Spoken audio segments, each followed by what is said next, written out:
Cape Media Center, building community through media. So IFAW stands for the International Fund for Animal Welfare, and we are actually based here on Cape Cod. It's where our International Operations Center is located. IFAW has offices in over 15 countries, and we have projects in 40 countries throughout the world. And one of these places is right here in our backyard, right on Cape Cod. We have about 85 staff that are located here, and of those, 10 work on our marine mammal rescue team.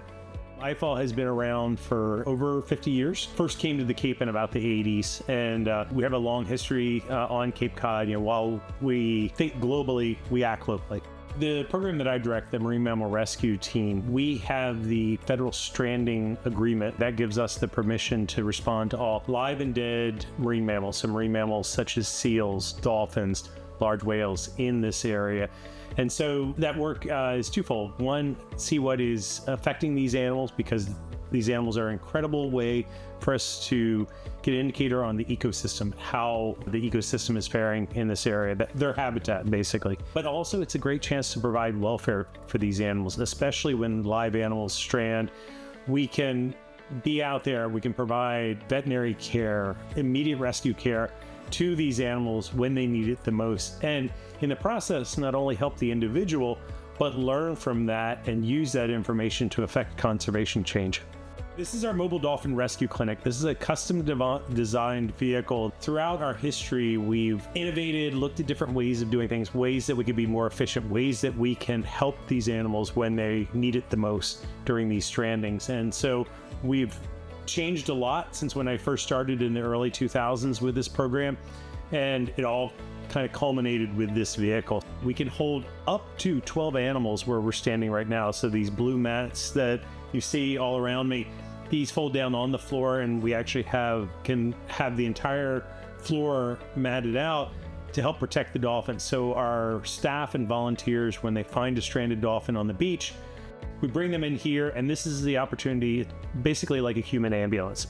It allows us to do a health assessment on each dolphin, look at their breathing, look at their heart rate, take a small blood sample so we can analyze it, all while we're heading to a release site. Where these dolphins strand, we can't release them where they strand because it's a maze of mud flats and sandbars, and they would restrand. So what we do is we actually transport them a short distance to beaches such as Herring Cove in Provincetown, where there's good deep water access, giving these animals the best chance to survive.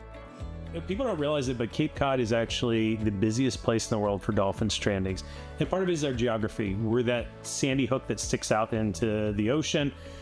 We have a high tide cycle, tide flux between low tide and high tide. We have good proximity to good habitat for dolphins, good food resource of fish in the area. These are all factors that come together to create a stranding hot spot. In a typical year, over 25% of the dolphins that strand in the United States strand here on Cape Cod. Last year changed all that. Last year was like nothing we had ever seen before, and it really started on June 28th of 2024 with a dolphin stranding that ended up being the largest in U.S. history. So 146 Atlantic white-sided dolphins stranded together in Wellfleet. But what we didn't realize at the time was that kind of set us on a course for the next 6 months, other animals stranding. And so by the end of the year, our numbers had gotten quite high. In a typical year, we will respond to about 57 live dolphins in a year. Last year, we had 376. So almost a six-fold increase in what a normal year would be. We do use volunteers. We have about 260 trained volunteers spread throughout Cape Cod. They're people who live on Cape Cod year-round because a lot of our strandings, especially our dolphin strandings, happen in the wintertime. Those are our eyes and ears. So they are retirees, students, people from every walk of life on Cape Cod who share one common interest, and that is in the environment and the animals that call it home. So we like to say we find our best volunteers out walking on the beach because they're already out there anyway. And that's, even if someone doesn't have the time or the ability to volunteer, it is still something we ask people to participate by reporting, because this vehicle is incredible, staff is incredible, the supplies we have are incredible, But until we get a call about an animal in need, it doesn't do anything. And so getting the general public to call our stranding hotline, it's 508-743-9548 for any live or dead marine mammal. And that way it gets our team, especially in the case of live animals, moving right away. We get those volunteer responders out there to assess the situation, report back to us. But even for dead animals, allows us the ability to go out, collect information, and we can document what are affecting these animals. And so we can keep a better and closer eye on the environment.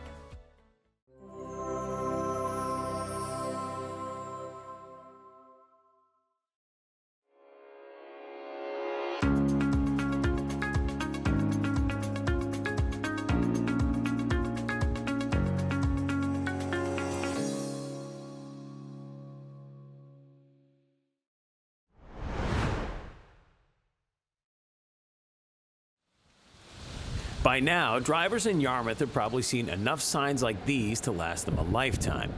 The orange and black combo would appear to be the color code of impending doom for anyone trying to get somewhere in a hurry. But for those of us who keep in regular contact with our inner 5-year-old, seeing and hearing all of these earth-moving vehicles, steamrollers, and people in hard hats is the best thing ever. Truth told, the town of Yarmouth has taken on the massive task of rerouting residential sewer lines throughout town. And what we're seeing is phase 1 of this endeavor. This is really starting from scratch in Yarmouth. We've got zero infrastructure in place, so we are literally putting brand new sewer lines in the roads. So we're right now going down Route 28. We're digging down at some areas depths of 30 feet, putting in 30-inch sewer lines.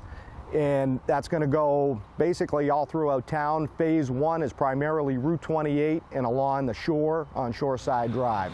But you're going to be really completely brand new infrastructure. So you're digging up the roads, putting in the sewer lines, and then putting in the pump stations throughout town.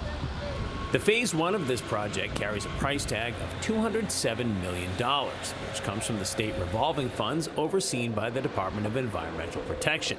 It also carries a multi-year duration of detours and delays, but there is a light at the end of this tunnel. This is going to take approximately 3 years to complete. Once it's completed, then everybody that has a connection available for sewer will be able to hook in, and we'll start operating right off the bat. As for the destination of the flow coming from these pipes, we head over to 99 Buck Island Road, where we find the footprint to the eventual wastewater treatment plant. When we stopped by in early October of 2025, they were only about 6 months into the construction, putting in the subsurface structures and soil anchors. Essentially, they're laying down the foundation for what will be an enormous operation. Once all the infrastructure is in place, anything that goes down the drain, whether it's the sink, shower, or toilet, will end up here at this brand new facility. And creating a system in which all of the effluent material from the new pipes of the impactful areas like Route 28 and South Shore Drive makes its way here will be quite the mission accomplished. It is, quite an engineering feat. You have the entire town of Yarmouth, and like I said, most of it is gravity fed, so it's all going to start uphill and kind of come downhill to where our treatment facility is located. As a grade 6 operator, Ryan Chase has achieved the state's highest level of certification to be qualified to take on a project of this magnitude. But it was more than just his pedigree that compelled him to pursue this. It is pretty involved. There's a lot of different aspects to it, some biology, chemical additions, and there's a lot that goes into it, but it's a pretty neat project. One of the reasons I got into it was I'm a lifelong resident here on Cape Cod, and again, you look at how much work in this nature is going on, and I thought this would be really kind of neat to be involved in the ground floor of sewer expansion on Cape Cod. But as neat as it may be, Ryan Chase is not only the project's manager, he's also the public face of it. And this is only phase 1 of an 8-phase endeavor, which is set to take 40 years to complete. Trying to convince residents and business owners who've already been impacted by the detours and delays that it will somehow all work out in the end is a difficult task. When we talk to the residents of the town, the inconvenience of the construction is probably our biggest concern. It is kind of tough to go through at first, but it's going to be a really good thing, and I think generations further down the line will look back to this and say, you know, we were the ones that really, you know, took the bull by the horns and decided that this needed to be done.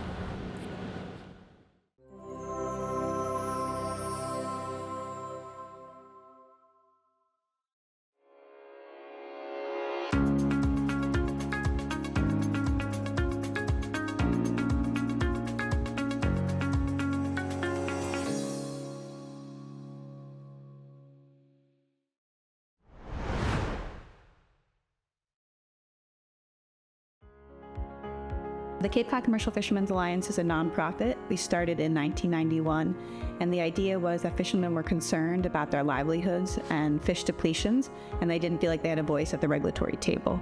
So the Fishermen's Alliance started to give fishermen an opportunity to have a voice both at the local, state, and federal level, and we spent a lot of time advocating for habitat protections and sound policy decisions, and we also championed for a seat at the New England Fishery Management Council.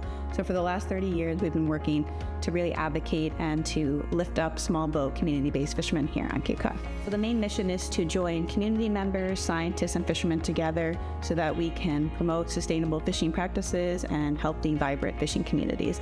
And so we really support a healthy marine environment. We want to make sure that the regulations match the science, and that will allow young men and women to continue for generations to come. We also believe in cooperative research, so engaging fishermen with scientists in our region so that we can have a better understanding of our ocean environment. And we're really proud to work with community members and to do economic development programs, such as training the next generation of young men and women, or also helping feed insecure people on the Cape through regional food banks. Some of the programs I'm really passionate about is our Small Boats, Big Science. So that allows scientists from our region to come and speak to community members about the latest and greatest advancements in science and how they work with the fishing industry to understand our changing climate and our environment. So that allows community members to ask scientists what's going on, but also allows fishermen in the room to have a better understanding of the ocean environment that they're fishing in.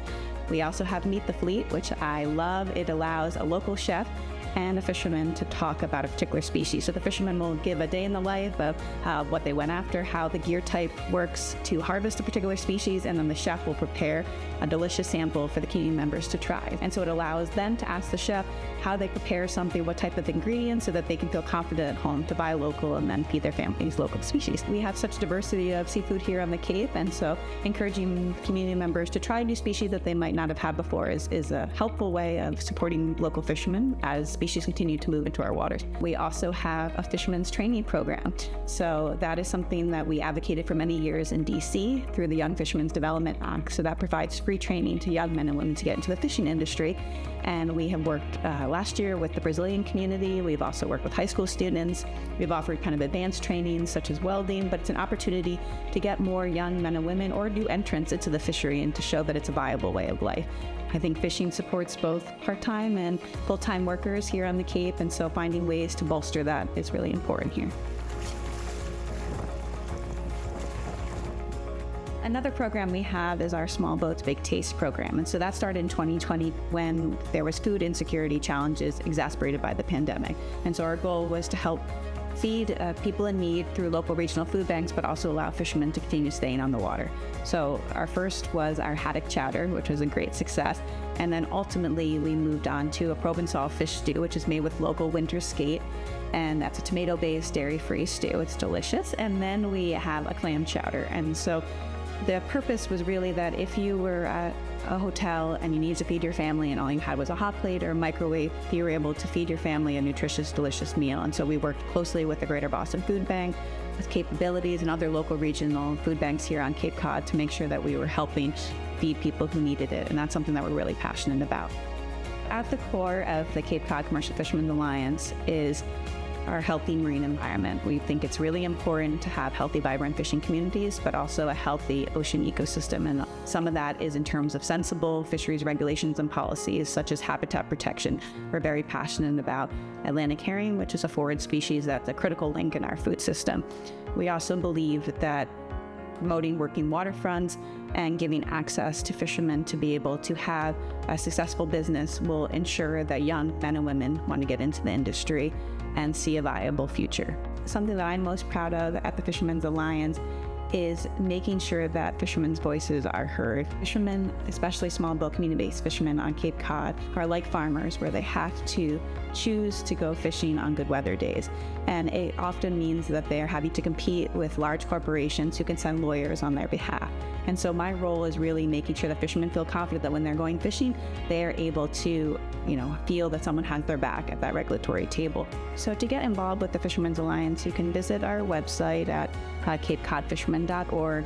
We definitely encourage folks to email us directly if they'd like to volunteer. We're always looking for volunteers. We do have a peer host program where we have people that educate the public about commercial fishing at the Chatham Fish Pier, and that might be another way for someone who wants to just learn more about the commercial fishing industry. Commercial fishing is an important part of our blue economy here on Cape Cod, and if people do not know, we have 15 towns on Cape Cod, and each of those towns has a vibrant working waterfront and commercial fishing industry. I think oftentimes people may not realize that many fishermen are from multi-generational families. Their grandparents have done this, and they want to continue to pass on that tradition to future generations. This industry is strong both historically but also currently, and it's an opportunity for young men and women or people who are interested in industry to be involved. We are excited at the Fishermen's Alliance because we are ensuring that there is a future for commercial fishermen so that they can feel confident in their business planning and be able to successfully harvest and provide local delicious seafood to their community members. I think many fishermen take a lot of pride in that, and that's something that we are always supportive here at Cape Cod Commercial Fishermen's Alliance.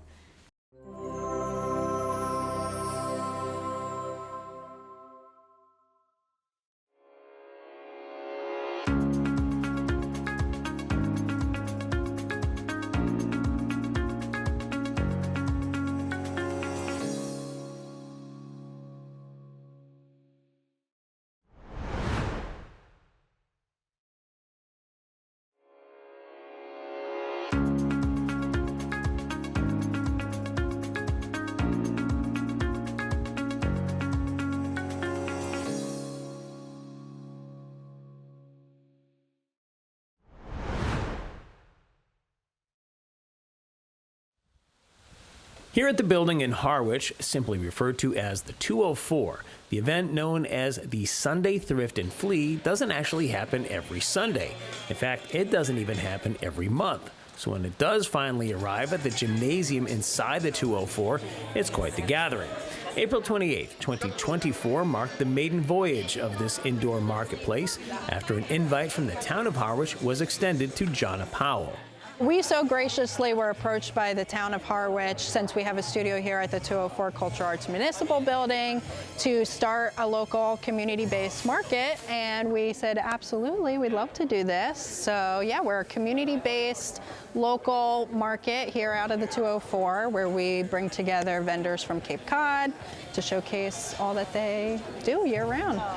For the most part, those vendors line the perimeter of the room, giving everyone a chance to shop around without getting in each other's way when crossing the gym.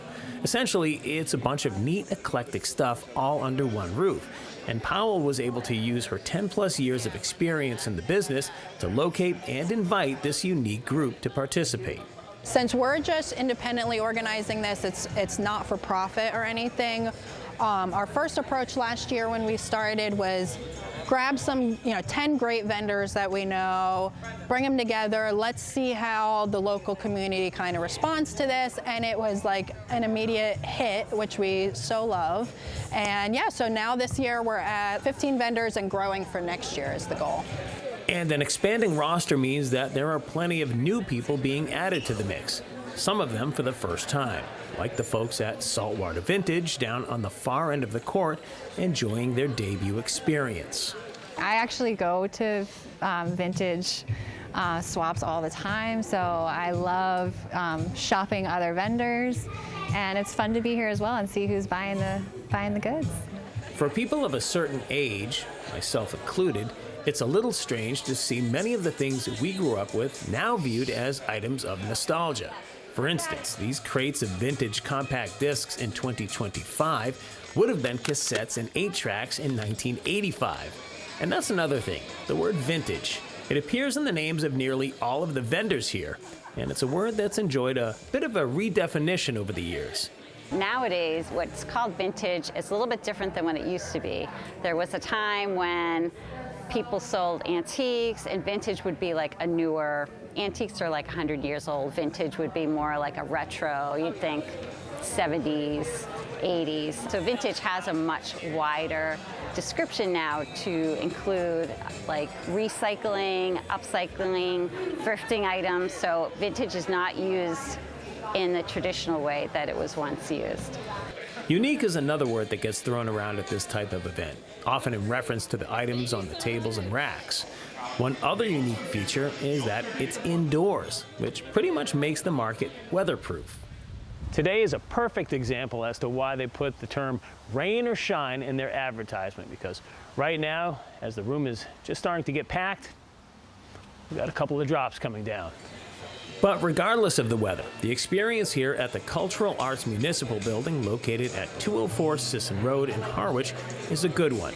Not only for the patrons who are discovering items they likely wouldn't find anywhere else, but for the vendors who get to partake in something special for the community. What I enjoy about it is the fact that the culture, the arts, it's all kind of intertwined. And so something like this, which is honoring history and recycling, upcycling old things, that is also part of culture. And it's nice to see that integrated into Harwich's goals of offering culture and events and just adding to the story of Harwich.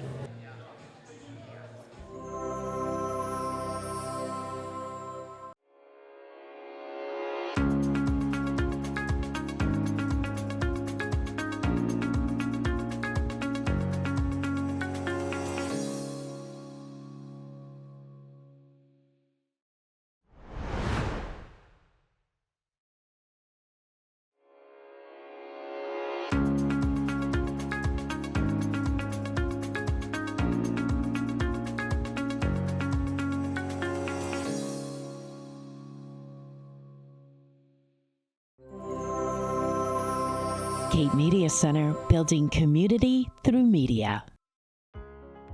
So a little bit of the history of Eventide. This stage apparently was built around 1954 and named after Gertrude Lawrence, who was a famous actress back then, and her husband was involved with the Cape Playhouse across the street, and so the stage was here long before we were. In 1998, the music director for Dennis Union Church, which this is part of, decided that he wanted to create something that would utilize the stage that was here. His name was Noel Tipton, so he created Eventide Theatre in 1998, and it was intended to be a place where there were thought-provoking shows, which is a big part of our mission. I think one of the misconceptions that people have is that we're part of the church. Right.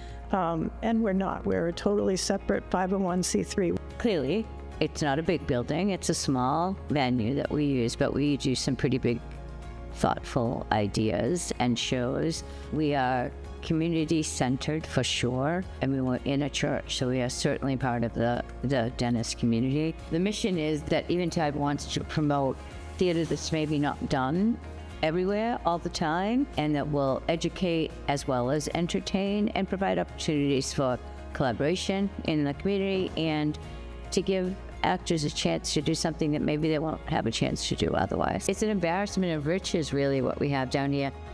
I've found a lot of great friendships and stuff through Eventide. Eventide was like the first theater company on the Cape that I did a show with. When I actually got really into theater, like my first show was in 2021, and it was, during COVID, so it was a totally different time, but I still had a lot of great connections that I made, and I still keep in touch with a lot of those people.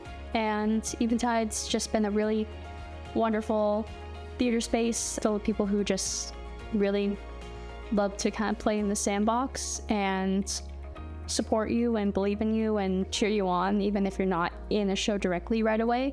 And I'm just really grateful for them. Right now, mostly because of Donna's influence, we're much better known to the community. I can't tell you for 25 years how many people have said, oh, there's a theater in there? We didn't know that. That's been a big part of us trying to overcome that. And since Donna's been here, and she's put on some wonderful shows that have brought in new actors that haven't acted with us before, a new production crew that haven't acted with us before, and a whole new audience that once you get them here, hopefully you've got them and they'll just keep coming.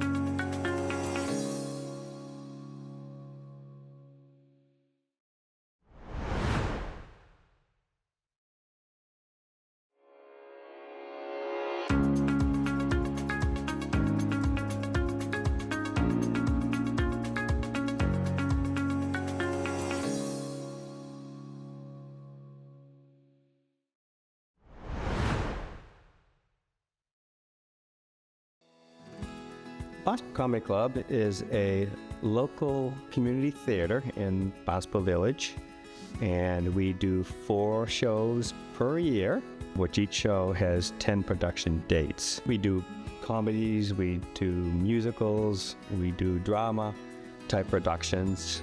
The Comedy Club is a 501c3 nonprofit organization, and our goal is to get the community together and volunteer together, work together, and just be a place where people can learn more about the theater. And if they already know about the theater, it gives them an opportunity to act and sing and do all the things that they've always wanted to do. The building was built in 1912, but the Comedy Club actually started in 1922, so we have been around for 104 seasons. My dad was the president here back in the 60s. It has some downtime during its 104 years in existence. During World War II, it was dark, and also during COVID, it was dark. But it's been in the community here for that long, and the villagers themselves had put their heart and soul into this organization. I think that's why it exists so long. They're not paid. They just do it for the love, because of the love of the theater, is what I think. This village is magical, Barnstable Village. Everybody will tell you that. That's from the village.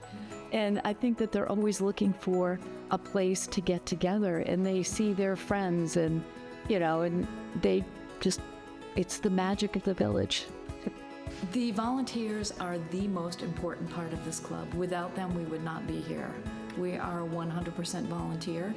We rely on anybody, and whether they're local, whether they're off Cape, whether they're friends or cousins or whatever, we rely on everybody to make this place run. They are the key to our success. You can go to our website, barnstablecomedyclub.org. You can, see what type of opportunities we have. Give us a phone call. We'll make sure somebody calls you back. Come to one of our shows. We've got so many of them, and meet some of the people that are here. And once we get your name and your phone number or your email address, consider yourself a volunteer. We will find something for you to do. I think that theater is a really important outlet for people because it's not work. It's something where people can play, if you will, and it gives them an opportunity it's supposed to be healthy for your soul. I mean, granted, it can be very stressful putting on a play, but I think it's just a way to help your soul. I know we've been around for 104 years, but even still, people in the village somehow don't know we're here because we're called the Barnstable Comedy Club, but we're not just a comedy club, we're a community theater, and we do all kinds of plays. Mm-hmm.